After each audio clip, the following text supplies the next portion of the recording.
రక్షణ పొందటంలో మనం నిర్లక్ష్యంగా ఉండకూడదని, రక్షణ అన్నది మానవులకి చాలా విలువైందని, అది దేవుడు అందించే మహాభాగ్యం అనేదని మనం గత పాఠాల్లో నేర్చుకుంటూ వచ్చామండి. చాలా మంది ఇంచుమించు ప్రపంచ జనాభా 700 కోట్లు పైబడి ఉంటారండి. అందులో 300 పైబడి అంటే 400-300 మధ్యలో, అంటే సగం కంటే ఎక్కువ మంది జనం, 400 కోట్లు జనాభా క్రైస్తవులైనారండి. ఇందులో చాలా తక్కువ శాతం మంది దేవుడి యొక్క గ్రంథాన్ని అర్థం చేసుకునే పరిస్థితులు ఉన్నాయి. ఎందుకంటారంటే అలాగా చాలా మంది దేవుడు చెప్పని విషయాల్ని వాళ్ళు బోధిస్తూ, వాళ్ళు ఆచరిస్తూ, వాళ్ళు ఇదే నిజమని నడుస్తున్న పరిస్థితులు ఉన్నాయి. మనం వాళ్ళెవరిని నిందించట్లేదు, లేకపోతే అవమానపరచట్లేదు, కానీ క్రిటిసైజ్ చేయట్లేదు, కానీ మనం నడుస్తున్న దారి కరెక్ట్ అయిందా కాదని మనం నేర్చుకోవడం ప్రయత్నం చేస్తాం. ఎందుకంటే దేవుడు తన గ్రంథాన్ని మనకు అప్పచెప్పాడండి, మన చేతుల్లో ఉంచాడు. కాబట్టి మనం ఏది చేసినా సరైనదిగా చేయాలన్నదే దేవుడు ఆలోచన. అందుకనే దేవుడి యొక్క పుస్తకాన్ని, దేవుడి యొక్క మనసుని, దేవుడి యొక్క మాటల్ని మన చేతుల్లో పెట్టాడు. దాన్ని పరిశీలన చేయవలసిన అవసరం ఉంది. మనం అందరం ఏం చేయాలంటే పరిశీలన ఎలా ఉన్నదా లేదా అని పరిశీలన చేయాలండి. ఉదాహరణకి మన చరిత్ర గ్రంథాలు ఉన్నాయండి, పాత నిబంధన ఉంది. అవి ఆ రాజు ఎలా చేశాడు, తప్పు చేశాడు, లేకపోతే రాజు మేలు చేశాడు, గొప్ప చేశాడు, విజయం పొందాడు అని వాళ్ళ గురించి చరిత్ర చెప్పటానికి దేవుడు ఉద్దేశించలేదు. కానీ ఆ చరిత్రలో వాళ్ళు చేసిన తప్పులు మనం చేయకుండా ఉండాలి, మనకి బుద్ధి కలగటానికి, బోధ కలగటానికి రాయబడ్డాయి. కాబట్టి మనం చరిత్ర కదా మన ముందు ఉంచండి. పాత్రే మన బుద్ధి కలగడం. మనం వాళ్ళకి ఇచ్చిన ఆజ్ఞలు కూడా మనం నేటి క్రైస్తవులు చేసేస్తున్నారండి, కలిపి చేస్తున్నారు అనమాట. వాళ్ళకి ఇచ్చిన ఆజ్ఞలు వేరు, మనకి ఇచ్చిన కట్టడలు వేరు. అవి పాత నిబంధనలో భౌతిక సంబంధమైన కట్టడలు అండి, భౌతిక సంబంధమైన నియమాలు, శరీరంతో చేయవలసిన నియమాలు అండి, శరీర సంబంధమైన బలులు, శరీర సంబంధమైన అర్పణలు, అలాగా రకరకాలుగా శరీర సంబంధంగా మందిరాలు, ఇలాగా పాత నిబంధనలు అర్పించుకుంటూ వెళ్ళారండి. కొత్త నిబంధన ఆత్మ సంబంధంగా మనం నిర్వచింపడ్డదండి. యేసుక్రీస్తు వారు ఆత్మ సంబంధమైన పరిచయాన్ని మనకు పరిచయం చేశారు. దానికి దీని వ్యత్యాసం చూడాలి. అందుకని మనం ఏం చేయాలంటే, రక్షణ అనేది చాలా విలువైందండి. మనం ఎక్కడో బాప్తిసం పొందేసాం కదా, రక్షణ పొందేసామని చాలా మంది చెప్తారండి. అంటే బాప్తిసం ముఖ్యమేనండి, కానీ ఆ బాప్తిజం సరైనదా కాదని మనం చూడాలి. అంటే బాప్తిజం అంటే ఏంటంటే నీటిలో ములుగు రావడం. ఇప్పుడు ఒక వ్యక్తి దారిలో నడుచుకుంటూ వెళ్తున్నాడు అండి, అతను నా ఫ్రెండ్ అనుకోండి, అతను తీసుకెళ్లి కాల్లో ముంచేసానుకున్నాను, రావే ఒకసారి ములుగుదరా అని తీసుకెళ్లి ముంచేసానండి, 4-5 ఫోటోలు తీసానండి, బాప్తిజం అయిపోతుందండి అంటే అవ్వదండి. అంటే బాప్తిజం అనేది ఏంటంటే అది ఆత్మ సంబంధమైనది అనమాట. నీ మనసులో క్రీస్తుకు చోటు ఇవ్వాలి, దేవుని చోటు ఇవ్వాలి, దేవుని వాక్యానికి చోటు ఇవ్వాలి, దాన్ని నమ్మాలి. నమ్మిన దినాన్ని, దానికి లోబడిన దినాన్ని మనం అది సరైన బాప్తిజం అవుతుంది. అందుకనే మన ఆత్మ సంబంధమైన బాప్తిజం కాబట్టి మన హృదయంలో ఏమని విశ్వసించాలి, ఏమని నమ్మాలి, ఏమని ఒప్పుకోవాలి, ఏం విడిచిపెట్టాలి, ఎలా నడవాలి, ఎలా నడుచుకుని మనం బాప్తిజం పొందాలన్నది కూడా ఆవశ్యకం. ఇప్పుడు బాప్తిజం పొందిన తర్వాత ఒక వ్యక్తిని ఒక చోట చేరుస్తున్నారండి. ఎక్కడ చేరుస్తున్నారంటే సంఘంలో చేరుస్తున్నారన్నమాట. ఎవరు చేస్తున్నారు? ప్రభు చేరుస్తున్నాడు. అపోస్తుల కార్యాలు 2వ అధ్యాయంలో మనం చాలా జాగ్రత్త తీసుకోవాలండి. మనం ఎక్కడ బాప్తిజం పొందుతున్నాము, ఎక్కడ చేర్చబడతాం. అంటే బాప్తిజం అనేది ఏంటంటే పిల్లవాడిని స్కూల్లో అడ్మిషన్ ఇచ్చినట్టు అనమాట. స్కూల్లో అడ్మిషన్ వెళ్తాం కదా, స్కూల్లో పిల్లలు అడ్మిషన్ ఇవ్వడానికి వెళ్ళామనుకోండి, మనం మంచి స్కూల్ అని చూసి మనం అడ్మిషన్ తీసుకోవడం వెళ్తాం కదా. అలాగా మనం బాప్తిజం అన్నది ఏదో ఆషామషిగా తీసుకోవడం కాదు, ఏదో తీసుకున్నాం కదా నిర్లక్ష్యంగా తీసుకోవడం కాదు. కానీ దాని వెనకాల మనం నమ్మింది వాస్తవికమా, అది దైవ చిత్తమా, దైవ చిత్తపరంగా నేను బాప్తిజం పొందానా, ఇది దేవుడు కోరుకున్నాడు ఇలా పొందాలా, నేను దాని ప్రకారం కోరుకున్నాను లేదా, దాని ప్రకారం నడుచుకున్నాను లేదా, నేను ఎక్కడ ఉండాలని నన్ను నా తండ్రి కోరుకున్నా అక్కడ ఉన్నాను లేదా అని మనం ఉండాలన్నమాట. తల్లిదండ్రులు పిల్లలు స్కూల్లో జాయిన్ చేసినప్పుడు పిల్లలు ఆ స్కూల్కే వెళ్ళాలండి. నేను ఒక ప్లేస్ ని ఏర్పాటు చేశాను. ప్రతిదానికి పాత నిబంధన కనెక్షన్ ఉంటుంది. మనం కొత్త నిబంధన చదివినప్పుడు పాత నిబంధనని కలుపుకుంటూ లోంచి చూసుకుని రావాలన్నమాట ఎప్పుడైనా సరే. ఎందుకు పాత నిబంధనలు చూసి రావాలంటే దాని ఛాయ రూపమైంది అనమాట. పాత నిబంధన లేకుండా కొత్త నిబంధన అర్థం అవడం కష్టం అండి. చాలా సార్లు అబ్రాహాం గురించి కానీ, దావీదు గురించి కానీ, నోవాహు గురించి కానీ, వారు చేసిన చర్యల గురించి కానీ కొత్త నిబంధనలు వివరించుకుంటూ వచ్చారన్నమాట. వారు కయ్యేని గురించి కానీ, ఇలాగా ఎవరైతే తప్పు చేశారో వారి గురించి, హేబేల్ గురించి కానీ, అంటే పాత నిబంధనలు ఉన్న విషయాలు ఎత్తుకుంటూ చెప్తూ కొత్త నిబంధనని రాశారన్నమాట. కొత్త నిబంధన మనకు అర్థమయ్యే రీతి రాశారు. అందుకని రక్షణ పొందాలి. రక్షణ పొందిన వారు ఎక్కడ చేర్చబడాలండి? సంఘంలో చేర్చబడాలన్నమాట. సంఘంలో ఎవరు చేస్తున్నారండి? ప్రభు చేస్తున్నాడు. యేసు ప్రభు వారు నువ్వు బాప్తిజం పొందిన తర్వాత నీ చెయ్యి పట్టుకుని తీసుకెళ్లి తనకిష్టమైన సంఘంలో, లేకపోతే దేవుడు కోరుకున్న సంఘంలో ఆ స్థలంలో కూర్చోబెడతాడు. మనందరూ కూర్చోబెడతాడు. ఇప్పుడు మనం బాప్తిజం పొందిన తర్వాత ఆ సంఘంలో ఉన్నాం లేదా, ఆ స్థలంలో ఉన్నాం లేదా, మనం ఆ స్థలంలో ఉండాలంటే మనం ప్రభు చిత్త ప్రకారం చేయాలి. యేసు ప్రభు ఏం చెప్పారో దాని ప్రకారంగా చేయాలి. తండ్రి ఏది కోరుకున్నాడో దాని ప్రకారం చేయాలండి. అప్పుడే మన ప్రభు మనం చేయబట్టి మనం తీసుకెళ్తాడు, సంఘంలో కూర్చోబెడతాడు తనకిష్టమైన సంఘంలో. అది అపోస్తుల కార్యాలు 2వ అధ్యాయంలో 41వ. కాబట్టి అతని వాక్యం అంగీకరించేవారు బాప్తిసం పొందిరి.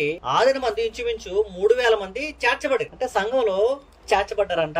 47వ వచనం కూడా చూద్దామండి. మరియు ప్రభువు రక్షణ పొందు వారిని అనుదినము వారితో చేర్చుచుండెను. మనం ముఖ్యమైన 2 పాయింట్లు ఇక్కడ కనపడతాయండి. ఫస్ట్ మనం బాప్తిసం పొందాలంటే 41 ఏమన్నారంటే మీరు వాక్యాన్ని అంగీకరించాలండి. 41 ఏమన్నారంటే కాబట్టి అతని వాక్యం అంగీకరించిన వారు, వాక్యాన్ని అంగీకరించకుండా, సత్యవాక్యాన్ని స్వీకరించకుండా మనం బాప్తిసం పొందామనుకోండి, అది బాప్తిసం కాదండి. అంటే వాక్యాన్ని స్వీకరించాలి, అంగీకరించాలి. అది మెయిన్ పాయింట్ అండి, ఫస్ట్ పాయింట్. రెండోది ఏంటంటే వాక్యాన్ని అంగీకరించిన తర్వాత, మన బాప్తిసం పొందిన తర్వాత ప్రభువు తానంతట తానే మనల్ని సంఘంలో చేస్తున్నాడు అండి. ఇక్కడ బాప్తిసం పొందిన వారిని 47 వచ్చిన ఏమంటాడండి, మరియు ప్రభు ఏం చేస్తారంట, రక్షణ పొందిన వారిని అనుదినము వారితో చేరుస్తున్నారు. మనల్ని కూడా ఎవరైతే పరిశుద్ధులుగా, ఎవరైతే వాక్యాన్ని అంగీకరించి దేవుని సంఘంలో, క్రీస్తు యొక్క సంఘంలో చేర్చబడ్డారో, తాను కోరుకున్న సంఘంలో, తన రక్తం ఇచ్చి సంపాదించిన సంఘంలో, తన నామం మహిమ పొందుకునే సంఘంలో ప్రభువే తీసుకెళ్లి కూర్చోబెడుతున్నాడు. తన వాక్యానికి వ్యతిరేకంగా ఉన్న సంఘంలో తను కూర్చోబెట్టాడు కదండి. ఫస్ట్ ఏంటంటే వాక్యాన్ని అంగీకరించాలండి. వాక్యానికి వ్యతిరేకంగా ఉన్న సంఘంలో ఇప్పుడు యేసుక్రీస్తు వారు చెప్పిన బాట గానీ, ఆయన చెప్పిన ఆజ్ఞ గానీ వ్యతిరేకంగా నడుస్తున్నాడు కదా సంఘం. ఆ సంఘంలో తీసుకెళ్లి యేసు ప్రభు కూర్చోబెడతాడు మనల్ని, ప్రభు చేరుస్తాడు మనల్ని, చేర్చాడు కదా. మీరు నా వాక్యానికి వ్యతిరేకంగా ప్రవర్తిస్తున్నారు, నా ఆజ్ఞకి అతిక్రమిస్తున్నారు, మీరు ఆజ్ఞ అతిక్రమే పాపం కదా. ఇటువంటి పాపాలు చేసిన వారి దగ్గరికి మళ్ళీ మిమ్మల్ని తీసుకెళ్లి ఆ పాప గుంపులో కూర్చోబెడతారు మనల్ని, ఆ పాప గుంపులో మనం కూర్చోబెట్టాడు కదండి. అంటే పాయింట్ మనం అర్థం చేసుకోవాలన్నమాట. అందుకనే మనం రక్షణ పొందాలంటే ముఖ్యంగా వాక్యాన్ని అంగీకరించాలి. రెండోది ఏంటంటే మనం రక్షణ పొందిన తర్వాత ఎక్కడ చేర్చబడుతున్నామో, ప్రభు సంఘంలో చేర్చబడుతున్నామో లేదని మనం చూడాలన్నమాట. ఈ రెండు విషయాలు మనం ముఖ్యంగా గుర్తుండాలి. మనం మొన్నటి వరకు మనం ఏం నేర్చుకున్నామంటే, రక్షణ పొందాలంటే పాపాలు పోవాలండి. పాపాలు పోకుండా రక్షణ లేదండి. పాపాలు పోవాలంటే ఏం చేయాలండి?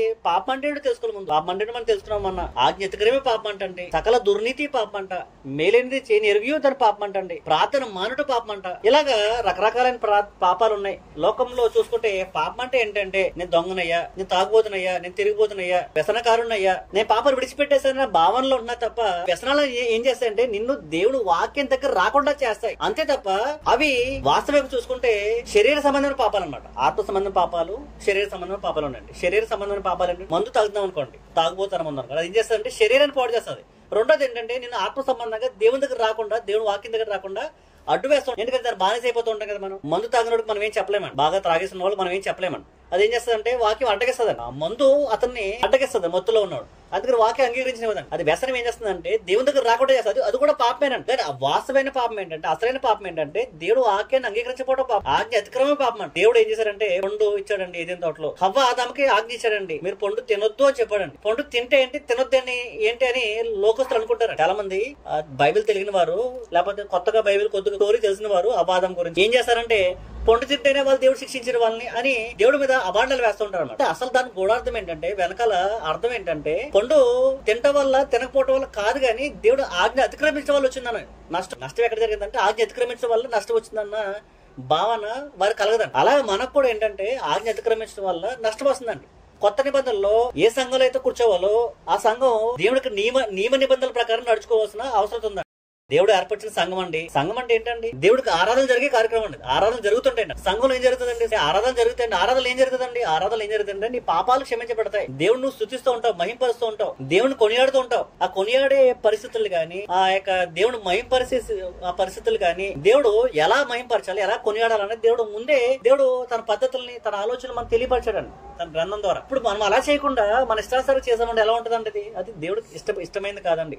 దేవుడు మనల్ని యేసుక్రీస్తు వారి ద్వారా రక్షించడండి, మన రక్షణ పొందిన వారు సంఘంలో చేర్చబడమండి. అది మన ముఖ్యం అనమాట. మనం ఈ రెండు విషయాలు మనం గమనించాలి. వాక్యాన్ని అంగీకరించాలి, వాక్యాన్ని అంగీకరిస్తేనే నువ్వు బాప్తిసం అవుతావు, వాక్యాన్ని అంగీకరించకుండా నువ్వు సంఘంలో చేర్చబడమండి. అందుకనే మనం ఈ ఆహాజు గురించి మనం ఎందుకు చదువుతున్నామంటే, దేవుడు రక్షిస్తాను అని ఆహాజుని పిలిపించాడండి. ఈ ఆహాజు అనే రాజు ఉన్నాడు, యోధా దేశం మీద రాజు ఉన్నాడు. ఆ రాజు మీదకి సిరియా దేశపు రాజు, ఇశ్రాయేలు రాజులు కలిసి యుద్ధానికి వస్తారు. అతని మీదకి యుద్ధంకి వచ్చినప్పుడు అతని ఇంట్లో భయపడుతుంటాడండి. అతని దేశం అంతా యోధా దేశం అంతా భయపడుతుంటారు. దేవుడు ఏమంటాడు, నువ్వు భయపడొద్దయ్యా, నేను నీకు తోడే ఉంటాను, నువ్వు నా కట్టడల విధుల ప్రకారం నడుచుకో, నీకే సూచన కావాలో అడుగు, నీకు సహాయం చేస్తానని ఆహాజు అడిగితే ఆహాజు ఏమంటాడు, నిరాకరిస్తాడు.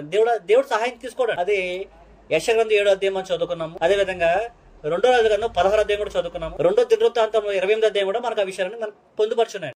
ఆహాజు దేవుడు తిరస్కరించి ఉపద్రవం వస్తే దేవుడు రక్షిస్తారని దేవుడు తనకి ప్రవక్త ద్వారా వర్తమానం పంపిస్తే ఆ వర్తమానం స్వీకరించకుండా దేవుని నిరాకరించి దేవుని పక్కన పెట్టి లోకంలో గొప్పగా కనిపించే వ్యక్తిని, లోకంలో బలమైన రాజుగా ఉన్న కాలం నడయాడుతున్న అషూరు రాజు దగ్గరికి వెళ్లి సహాయం అడిగినట్లు, దేవుడు సహాయం నిరాకరించి అషూరు రాజు సహాయం అడిగినట్లు మనం చూస్తాం. ఈ అషూరు వల్ల ఏమవుతుందంటే తాత్కాలికంగా వారు జయం పొందినప్పటికీ దాని తదుపరి అషూరు రాజు తన జీవితంలో ఏమైందంట బలపరచలేదు కానీ బలహీనపరుచుకుంటూ వచ్చాడండి. ఎవరిని? ఆహాజుకి ముందు సహాయం చేశారండి, అతను డబ్బులు ఇవ్వడం వల్ల సహాయం చేశారండి. దాని తర్వాత ఏం చేశారంటే ఈ అషూరు రాజు ఈ ఆహాజుని మెల్లమెల్లగా పక్కలో బల్లంగా మారుతూ వచ్చాడు అనమాట. అతను హింసించి బాధ పెట్టాడు తప్ప బలపరచలేదండి అషూరు రాజు. అదే దేవుని దగ్గరకు వచ్చుంటే, అతను దేవుడు సహాయం కోరి దేవుడు విడుదల పొందుంటే తన జీవితంలో దేవుడు ఎంతో ఉన్నతమైన స్థానం ఇచ్చి తనని కాచి కాపాడి తన సింహాసనాన్ని భద్రపరిచేవాడు ఏమోండి. తన జీవితంలో దేవుడి ఉనికిని కోల్పోయాడు. పైపెచ్చి ఏంటంటే ఆ కాలంలో రాజులు చనిపోయారు అనుకోండి, ఇశ్రాయేలు రాజులు కానీ యూదా రాజులు కానీ చనిపోతే వారి పితరులతో పాటు వాళ్ళ సమాధుల్లో పాతి పెడతాం మర్యాద అనమాట. ఉదాహరణకి మన ప్రధానమంత్రులు గాని ప్రెసిడెంట్లు గాని చనిపోతే, పెద్ద పెద్ద వాళ్ళు చనిపోతే వాళ్ళకి సమాధులు చాలా కట్టి వాళ్ళకి పేర్లు పెడతారు అన్నమాట. మంచి మంచి పేర్లు పెట్టి అవి అనేక మందికి టూరిస్ట్ ప్లేస్ లో చేస్తారన్నమాట. చాలా మంది వెళ్ళి చూసి వస్తారు అన్నమాట. జవహర్లాల్ నెహ్రూ గాని, ఇందిరాగాంధీ గాని, రాజీవ్ గాంధీ గాని, మన వైఎస్ రాజశేఖర రెడ్డి గారు, ఎన్టీ రామారావు గారు, వీళ్ళ యొక్క సమాధులు వారి జ్ఞాపకార్థంగా అనేక మందికి అది అనేక సంవత్సరాలకి అది జ్ఞాపకార్థంగా ఉండేటట్లు చేస్తారన్నమాట. ఈ ఆహాజు ఏమైందంటే తన చనిపోయిన తర్వాత ఇతరులతో పాటు పాతి పెట్టబడలేదు, మనకు అవమానం కలిగిందనమాట. 2వ దినవృత్తాంతములు 28:19. ఆహాజు యోధా దేశమును దిగంబరిగా చేసి యెహోవాకు ద్రోహం చేసిండను గనుక యెహోవా ఇశ్రాయేలు రాజైన ఆహాజు చేసిన దాన్ని బట్టి యోధా వారిని హీనపరిచారు. దేవుడిని ఆశ్రయించకుండా, దేవుడి రక్షణని అంగీకరించకుండా అన్య దేశపు రాజుల్ని ఆశ్రయించి వారి సహాయం కోరిన వారిని ఏం చేశారంట, దేవుడు హీనపరిచాడు, దేవుడు విడిచిపెట్టాడు. రెండోది, పోనీ ఈ ఆహాజు రాజు ఎవరినైతే ఆశ్రయించాడో అతనైనా ఇతనికి సహకారిగా ఉంటున్నాడా, అతనైనా తోడుగా ఉంటున్నాడా అంటే అతను కూడా ఎలా ఉన్నాడంట, బలపరచలేదంట. 20 వచనం మన అందులోనే 19 చదివినప్పుడు 20 వచనం. అషూరు రాజు అయిన తిగ్లత్పిలేసెరు అతని యొద్దకు వచ్చి అతని బాధపరిచినే గాని అతన్ని బలపరచలేదు. ఆ రాజు కూడా బలపరచలేదంట. అంటే ఇవన్నీ ఎందుకు చదువుతున్నామంటే మనం నేడు దేవుని వాక్యం ద్వారా తూటుగా దేవుడు మనతో మాట్లాడుతున్నాడు. ఉన్న వచనాలతో మన దేవుడు మాట్లాడుతున్నాడు. అయ్యా బాబా, మీరు రక్షణ పొందాలంటే ఇవి చేయాలి. మీరు మీ హృదయంలో ఏమైనా విశ్వసించాలి, మీరు దేవుడిని అంగీకరించాలి, వాక్యాన్ని అంగీకరించాలి, అప్పుడే బాప్తిసం పొందాలి. అదే సరైన బాప్తిసం, అదే సరైన రక్షణకి సంకేతం. మీరు ఎక్కడ కూర్చున్నారో ఆ కూర్చున్న ఆ ప్రదేశం కూడా, లేకపోతే స్థలం కూడా దేవుడు నిర్ణయించాడు. ఏ సంఘంలో మీరు ఉండాలి, దేవుడు తన కుమారుడు ద్వారా రక్తమిచ్చి కొన్న సంఘం అంట. ఆ సంఘంలో మిమ్మల్ని సభ్యులుగా చేస్తున్నాడండి. అప్పుడే మీరు రక్షించబడతారు. ప్రభువు మిమ్మల్ని చేయబట్టుకుని తీసుకెళ్ళి కూర్చోబెడుతున్నాడు. ప్రభు చేరుస్తున్నాడు.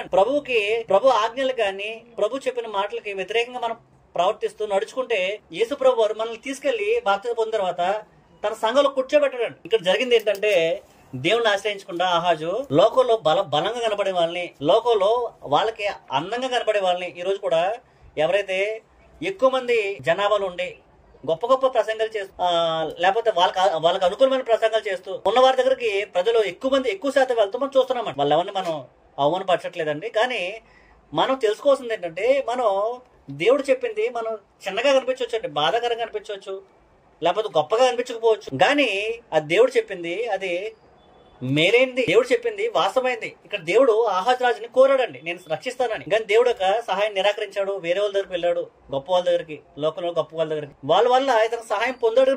ప్రస్తుతం మాత్రం తాత్కాలికంగా, కానీ రాను ఏమైందంట, అది అతనికి కీడైంది తప్ప మేలవలే. అంతం ఏమైందంటే అతనికి ఆహాజు రాజు అంతం ఏమైందంటే చాలా బాధాకరంగా మారిపోయిందంట. ఎలా అయిందంటే, తను పితరులతో గాని దావీదుపురంలో గాని అతన్ని పాతి పెట్టలేదంట.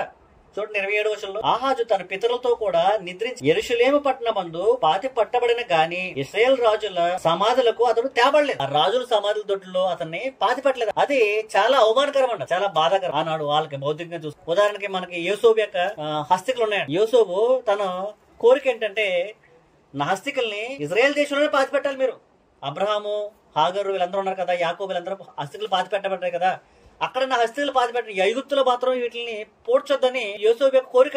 అంటే వాళ్ళు ఎంత ఇంపార్టెన్స్ ఇచ్చారు, దానికి ఎంత విలువిచ్చారో, వారు మరణించిన తర్వాత వాళ్ళ అస్థికులు, వాళ్ళ యొక్క సమాధి వాళ్ళ పితరులతో పాటు ఉండాలని కోరుకునేవారు. ఈనాడు కూడా మనలో కూడా ఈ పద్ధతులు ఉంటాయండి. భారతదేశంలో కూడా ఇప్పుడు కూడా పద్ధతులు నడుస్తుంటాయండి.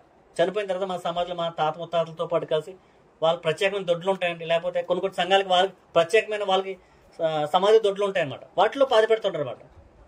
ఎవరో చనిపోయిన తర్వాత మున్సిపాలిటీ వాళ్ళు తీసుకుపోవటం కానీ, ఆ మున్సిపాలిటీ వాళ్ళు దొడ్లో పాతి పెడితే ఇష్టపడరండి. ఇప్పుడు ఏమీ లేదండి, ఎక్కడ పాతి పెట్టినా ఒకటే. అంటే పాత నిబంధనలో వాటికి ఇంపార్టెన్స్ ఉండేదండి.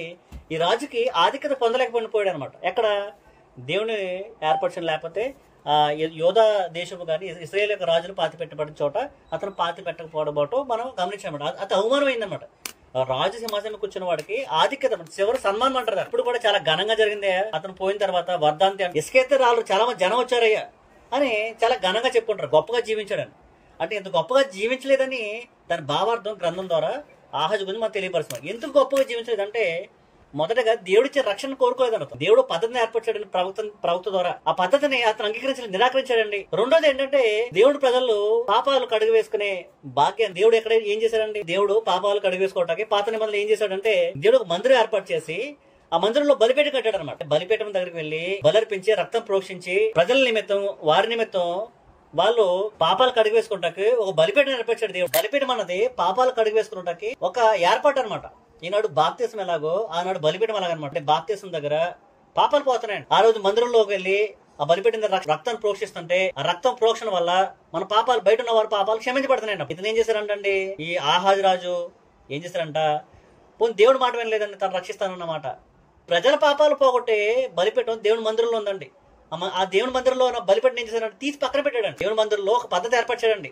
ఈ బలిపీఠం ఉంది మందిరంలో, ఆ బలిపీఠం మీదే మీరు అర్పణలు అర్పించాలి అని దేవుడు కోరుకున్నాడు. ఆ బలిపీఠాన్ని ఎంత వైశాల్యం ఉండాలి, ఎంత ఎత్తు ఉండాలి, ఈ దేంతో కట్టాలని దేవుడు తన ఇష్ట ప్రకారంగా తన బలిపీఠం కట్టుకుని మందిరంలో పెడితే ఈ ఆహాజు రాజు ఏం చేశారండి, దీనికన్నా మంచిది, ఇంకా బాగుంది ఇది, ఆ బలిపీఠం ఏదో ఇలాగ దిమ్మలా ఉంది, నేను కట్టించే బలిపీఠం చాలా బాగుంటది అని నేను చూసొచ్చానని దాన్ని ఏం చేశారంట, ఆ ఉన్న బలిపీఠం తీసి బయట పడేయాడు. ఏ బలిపీఠం ఉండదు, అన్య దేశం వెళ్ళి అన్య దేశంలో ఉన్న బలిపీఠం చూసి ఎంత గొప్ప, ఇంత అందంగా ఉంది బలిపీఠము, ఇటువంటి బలిపీఠం కడదామని, దేవుని కోసం కడదామని ప్రయత్నం చేశారండి. అతను ఆ పైన బలిర్పిస్తే ఆ దూడల్లోంచి రక్తం పాత్రలోకి చేర్చబడతాడు అనమాట. అది టెక్నాలజీ, హై టెక్నాలజీ, చాలా టెక్నికల్ గా ఉంది ఇది, చాలా గొప్పగా ఉంది ఇది అని చూసాడంట. చూసి ఏం చేశారంటండి, దానికి కొలతల కొలమని అంట, కొలతల కొలమని వాళ్ళ ఊర్లో ఉన్న ఉజ్జ యాజకుడికి పంపించి ఇదిగో ఇటువంటి బలిపీఠం కట్టాలి మనం, ఈ బలిపీఠం కట్టి ఆ బలిపీఠం మీద మనం బలి అర్పించాలి అని చెప్పగానే ఉజ్జయ ఏం చేశారండి, అయ్యా రాజా మీరు అలా చేయకూడదు ఆయన అని అనలేదండి. మనం అలా చేయకూడదు ఆయన, దేవుడికి వ్యతిరేకంగా మన కార్యక్రమం చేయకూడదు, దేవుని కోపం మన మీదకి వస్తుందని అనలేదండి. అనకపోగా ఏమంట చేశారంట, రాజు వర్తమానం పంపిస్తే రాజును సంతోషపెడతాకి అతను రాకముందే సిద్ధపరిచారంట. బలిపీఠం ఎంత ఫాస్ట్ గా పనిచేశాడు చూడండి. అంటే అపవాది అంత ఫాస్ట్ గా చేశారండి. అంటే టెక్నాలజీ ఉపయోగించి దేవుడు టెక్నికల్ గా వీక్ గా ఉన్నాడు, అతను దిమ్మని చేశాడంతే, ఇది చాలా టెక్నికల్ గా బాగుంది, ఇది ఆహ్లాదకరంగా ఉంది, మనుషుల్ని ఆకర్షించుకోవడం బాగుంటది ఇది అని అనుకున్నాడు తప్ప దేవుడికి ఇష్టమా కాదని అతను రాజు పరిశీలన చేయలేదని దేవుని దగ్గరికి వెళ్ళి.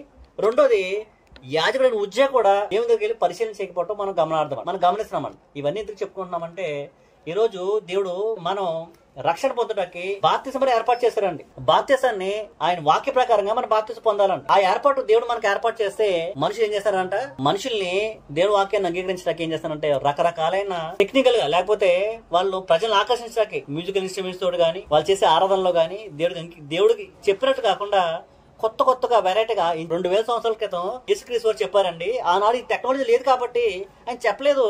ఇప్పుడు టెక్నాలజీ పెరిగింది కాబట్టి టెక్నాలజీ వాడుకొని మనం దేవుని మహింపరుద్దామా అని రకరకాలుగా దేవుని ఆరాధిస్తాం మనం చూస్తూ ఉన్నామండి. లేకపోతే మనుషులకు పాపాలు పోతున్నాయని ఇటు విధంగా వాక్యాన్ని ప్రజలకి సత్యవాక్యం చెప్పకుండా వాళ్ళకి ఇష్టమైన వాక్యం చెప్తూ వాళ్ళ బాప్తిసాలు ఇస్తూ వాళ్ళ పాపాలు కడిగి వేసుకునే కార్యక్రమం చేయట్లేదు. అందుకే మనం ఏం చేయాలంటే దేవుని వాక్యం చాలా జాగ్రత్తగా పరిశీలన చేయాలండి. మనం చూద్దామండి 2వ రాజుల గ్రంథము 16వ అధ్యాయంలో గమనించి 10వ వచనం, రాజైన ఆహాజు అషూరు రాజైన తిగ్లత్పిలేసెరును కలుసుకున్నట్టుకే దమస్కా పట్టణమునకు వచ్చి దమస్కా పట్టణమందు ఒక బలిపీఠం చూచి దాని పోలికను మచ్చును దాని పని విధమును అంతయు యాజకుడైన ఉరియాకు పంపారు. యాజకుడు అంటే మరి ఊరియా, ప్రధాన యాజకుడు ఊరియా అన్నప్పుడు యాజకుడు ఏం చేయాలండి, అయ్యా నాయన మీరు అటువంటి తప్పు చేయకూడదు ఆయన అడ్డగించాలండి. అడ్డగించలేదు. ఏం చేశారంట 11వ వచనం అండి, కాబట్టి యాజకుడైన ఊరియా రాజైన ఆహాజు దమస్కా పట్టణం నుండి పంపిన మచ్చునకు సమమైన యొక్క బలిపీఠం కట్టించి రాజైన ఆహాజు దమస్కా నుండి తిరిగి రాకమునుపే సిద్ధపరిచి అంతటా రాజు దమస్కా నుండి వచ్చి బలిపీఠం చూచి ఆ బలిపీఠం నొద్దకు వచ్చి దాని ఎక్కి దహన బలిని నైవేద్యమును అర్పించి పానార్పణము చేసి తాను అర్పించిన సమాధాన బలిపశులను రక్తమును దాని మీద ప్రోక్షించాడు. మరియు యెహోవా సన్నిధి నున్న ఎత్తడి బలిపీఠమును మందిరము ముంగిట స్థలము నుండి అనగా తాను కట్టించిన బలిపీఠమునకు యెహోవా మందిరమునకును మధ్య నుండి తాను కట్టించిన దాని ఉత్తర పార్శ్వమందు దాన్ని ఉంచాడు. ఏంటంటే ఏదైతే దేవుని మందిరంలో ఉందో ఆ బలిపీఠం బయట పెట్టాడంట. తను కట్టించిన బలిపీఠాన్ని దేవుని మందిరం ముందు నిలబెట్టాడంట. ఈ బలిపీఠం ఏం చేశారంట, లోపల ఉన్న బలిపీఠం తీసి పక్కన పెట్టాడంట. ఇప్పుడు మీరేం చేయమన్నాడంట, అలా పక్కన పెట్టేసి ఈ బలిపీఠం పాత అయిపోయింది, ఇది దేవుడు ఆలోచన, బల్లలా ఉంది, ఇది చెక్కలా ఉంది, దిమ్మలా ఉంది తప్ప ఇది టెక్నికల్ గా స్ట్రాంగ్ గా లేదు. దాని మీద రక్తం ప్రోక్షిస్తే మనం సేకరించాలి. నేను తెచ్చిన బలిపీఠము మన బలిపితే చాలు రక్తం ఆటోమేటిక్ గా పాత్రలోకి వచ్చేస్తుంది. ఇది టెక్నికల్ గా హై ఉంది, ప్రజలను ఆకర్షించవచ్చు, దీన్ని మన పని ఈజీ అయిపోతుంది అని దేవుని మాటను పక్కన పెట్టి మొదటగా ఏంటంటే దేవుడు రక్షణ కోరుకోలేదని దేవుడు నేను రక్షిస్తానంటే రక్షణ పక్కన పెట్టాడు. ఇప్పుడు ప్రజల పాపాలు పోయే బలిపీఠాన్ని తీసి పక్కన పడేసి దేవుని చిత్తాన్ని పక్కన పెట్టేసి తన చిత్తాన్ని నిర్వర్తించు తను తీసిన బలిపీఠాన్ని ముందు పెట్టి ఏం చేస్తున్నాడంట, ఇంకేమన్నాడండి, 15వ వచనంలో, అప్పుడు రాజైన ఆహాజు యాజకుడైన ఉరియాకు ఆజ్ఞాపించింది ఏమనగా, ఈ పెద్ద బలిపీఠం మీద ఉదయం, పెద్ద బలిపీఠం అండి, అది చిన్నదిగా ఉంది, ఇది పెద్దగా ఉంది, ఇది బాగుంది ఇది అని ఏం చేశారంట, ఉదయము అర్పించు దహన బలులను, సాయంత్రం అర్పించు నైవేద్యములను, రాజు చేయు దహన బలి నైవేద్యములను, దేశపు జనులందరూ అర్పించు దహన బలి నైవేద్యములను, పానార్పణములను దహించి ఏ దహన బలి జరిగినను, ఏ బలి జరిగినను వాటి పశువుల రక్తము దాని మీదనే ప్రోక్షించవలను. అయితే ఈ ఇత్తడి బలిపీఠము దేవుని యొద్ద నేను విచారణ చేయటకు కొంచెవలను. అంటే ఇటువంటి నేను తెచ్చిన బలిపీఠమే ఉంచండి, పక్కన పడండి. ఆ దేవుడు చెప్పిన బలిపీఠం చిన్నదే, ఆ పద్ధతులు మనకొద్దు.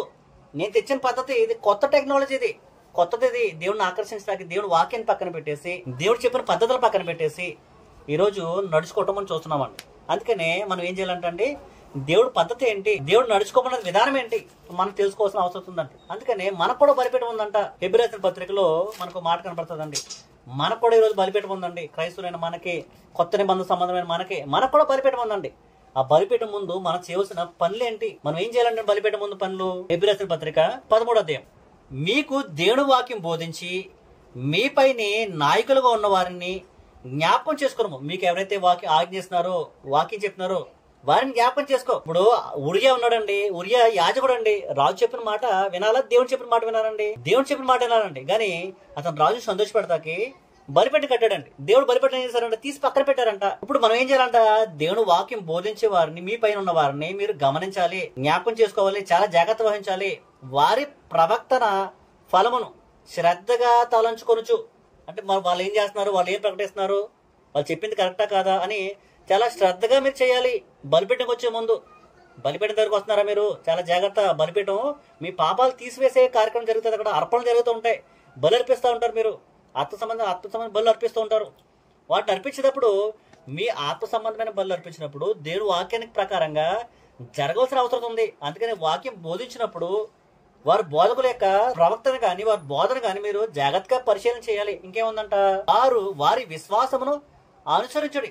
అంటే పరిశీలన చేసేప్పుడు అనుసరించాలి. వారు కరెక్టా కాదా, వారి విశ్వాసం కరెక్ట్ ఉందా లేదని మనం పరిశీలించాలి. ఎందుకంట విశ్వాసం కానిది ఏదంటే మనం నేర్చుకున్నాం, విశ్వాసం కానిదేదో పాపం అంట. వాడు చెప్పేది వాక్య ప్రకారం ఉంటే నానా విధములైన అన్య బోధ చేత తిప్పబడక, చాలా బోధలు ఉన్నాయండి, అన్య బోధలు, అనేక రకమైన బోధలు బోధిస్తుంటారండి. నీ పాపాలు పోవాలని, నీ లైవ్ చేయాలని చాలా మంది అంటారండి.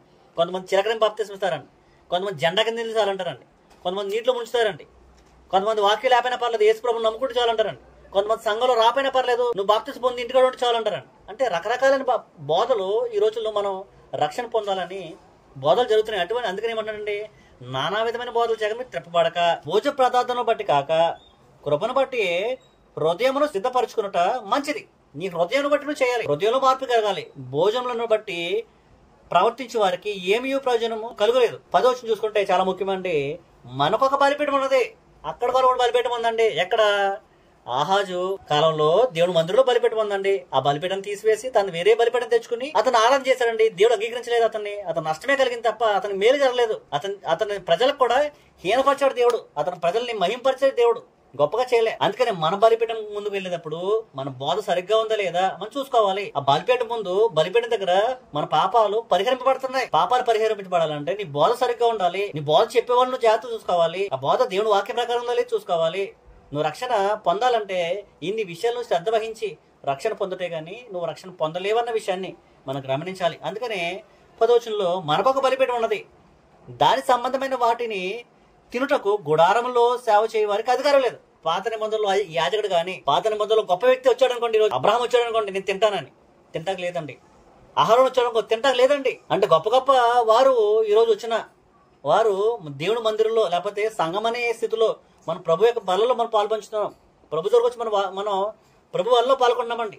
ఆ బలిపీఠం దగ్గర మన పాపాలు ఒప్పుకొని రక్తంలో కడిగివేసాం మన పాపాలు. అటువంటి బలిపీఠం మనకు వచ్చినప్పుడు మనం ఎంత శ్రద్ధ వహిస్తున్నామో, వాక్యాన్ని అంగీకరిస్తున్నాం లేదా, వాక్య ప్రకారం మన బాప్తిసం పొందా లేదా, ప్రభు మనల్ని చేతి తీసుకెళ్లి బలగా కూర్చోబెట్టాడు లేదా, ప్రభు మనం పిలిచాడు లేదా, ఆ పిలిచిన ప్రకారం మనం వచ్చాము లేదా, వాక్యాన్ని లోబడ్డాం లేదా, వాక్య ప్రకారం మన బాప్తిసం పొందాం లేదా, ఇవన్నీ జరిగినప్పుడే మన రక్షణ పొందిన వారు అవుతామండి. లేకపోతే రక్షణ సగం ఆగిపోయి ఉంటుందండి. ఈ విషయాలు మనకి మన మధ్య చాలా మంది గ్రహించి, చాలా మంది వారి యొక్క శాఖల నుంచి విడిచిపెట్టి డినామినేషన్స్ బయటకు వచ్చి నా మటుకు నేను కూడా మత్స్యాకల నుంచి విడిచిపెట్టి అవి కరెక్ట్ బోధ కాదని తెలుసుకొని మన మధ్యలో యేసుపాదం గారు కానీ, కొర్నేల్ గారు కానీ, అంజయ్ గారు కానీ చాలామంది ఉన్నారు. ఎవరి పేరు చెప్పట్లేదు అనుకోవద్దండి. అందరూ శ్యాంబాబు గారు కానీ, ఇంకా మా అక్క వాళ్ళండి, మా అమ్మ వాళ్ళండి, మా బంధువులు, అరుణ సిస్టర్ వాళ్ళండి, అరుణ గారు మా ఇందరు ఇక్కడ ఉన్న వాళ్ళందరూ చాలామంది ఇంచుమించు 99% ఇందులో ఉన్న వాళ్ళందరూ సగంలో వచ్చిన వాళ్ళే, తెలుసుకుని సత్యం తెలుసుకుని వాక్యాన్ని ఎగిరించిన వారే. మళ్ళీ యేసుపాదం గారు అండి, ఈ మధ్య కాలంలోనే ఆయన క్రీస్తు సంఘంలో బాప్తిసం పొందారు. ముందు కాలంలో ఆయన మత్స్యశాఖలో గొప్ప సేవ చేశారు. టీవీ ప్రసంగంలోనే అంటే సత్యాన్ని స్వీకరించారండి. ఆయన బలిపీఠం దగ్గర రావడానికి ఇది మార్గం. బలిపీఠం దగ్గర ఏ కార్యక్రమం జరగాలి, ఆ కార్యక్రమం జరగకుండా ఆహాజ్ రాజు ఆపేశాడు. అది శాపంగా మారింది. తనకు మాత్రమే కాదు, తన ప్రజలు కూడా శాపంగా మారింది అని గ్రహించిన వారు సత్యవాక్యాన్ని గ్రహిస్తారండి, వింటారు, నేర్చుకుంటారు, దాని ప్రకారంగా హృదయంలో విశ్వసిస్తారు. వారి విశ్వాసం గ్రంథ ప్రకారంగా ఉంటేనే, విశ్వాసం కానిదేదో పాపం కాబట్టి విశ్వాసం సరైన దాన్ని మనం ఆచరించి దాని ప్రకారంగా మనం బాప్తిసం పొంది సరైన బోధన మనం స్వీకరించి, అపోస్తల బోధన మనం స్వీకరించి, వాక్యం అంగీకరించి మనం బాప్తిసం పొందితే రక్షణకి సంకేతం, రక్షణ పొందుతామండి. మన ప్రభు తన చేతితో తీసుకెళ్ళి మనల్ని సంఘంలో కూర్చోబెడతామండి, తన స్వరక్తమైన సంపాదించిన సంఘంలో. అప్పుడే మనం రక్షించబడిన వారు అవుతామండి. అదే రక్షణకి గుర్తు అవుతుంది అన్నమాట. అలా పొందకపోతే రక్షణకి దూరంగా ఉన్నవారం అవుతాం. కాబట్టి ఇటు విధంగా రక్షణ పొందడానికి ఈ యొక్క కార్యక్రమం మనకు దోహదపడుతుంది. కాబట్టి రాబోయే దినాల్లో రక్షణ గురించి అనేక విషయాలు నేర్చుకుని నిజమైన రక్షణ ఎక్కడుంది, ఎక్కడ దేవుడు ఏర్పరిచాడు, అది పాతదా బాగోలేదా అని తీసి పక్కన పడేయకుండా ఇది దేవుడు కోరుకున్నాడు కాబట్టి దాన్నే చేయాలి. మనం లోకలు కల్పించిన వాటిని కానీ బాగుంది, ఇది చాలా పెద్దగా ఉంది, ఇది అన్ని దేశంలో దీన్నే వాడుతున్నారు, టెక్నికల్గా చాలా బాగుంది, ఇది మన పని ఈజీ అవుతుంది అని అనుకోకుండా సువార్త కష్టమైన మనం కాకరకాయ చేదుగా ఉంటుందండి, అది తింటాక ఇబ్బందిగా ఉంటుంది, కానీ శరీరానికి ఆరోగ్యకరం అండి. మనం తినే స్వీట్ చాలా బాగుంటుందండి, ఎన్నెన్ని తినేస్తామండి, అది కానీ శరీరానికి హానికరం అండి. అందుకనే మనుషుల మాటలు, తీయపు మాటలు మనకు లోబడకుండా కష్టమైన, చేదుకరంగా ఉన్న, బాధగా ఉన్న వాటిని అంగీకరించి దేవుని చిత్త ప్రకారం మనం లోబడి చిన్నదైనా ఇబ్బందికరంగా ఉన్న క్రీస్తు యొక్క సంఘంలో మనం సభ్యత్వం పొంది రక్షణ పొందాలి. మిమ్మల్ని అందరినీ ప్రోపేట్ పెట్టుకుని మాటలు మోసిన అందరికీ వందాలండి. థ్యాంక్ యూ వెరీ మచ్ అండి.